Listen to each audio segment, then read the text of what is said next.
In this video, I'm going to show you how you can easily change TikTok password. Be sure to watch the video to the very end so you don't make any mistakes, and of course do not forget to like this video and subscribe to my channel. So let's begin, and first off, open up TikTok app. Then go to your profile, hit add that three lines and tap on settings and privacy. Then tap add account,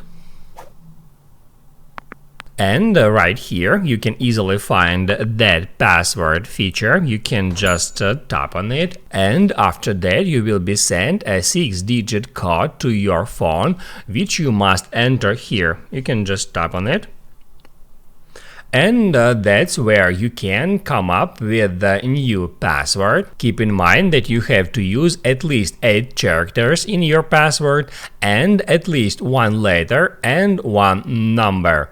After that, once you have entered the password here, just hit on next.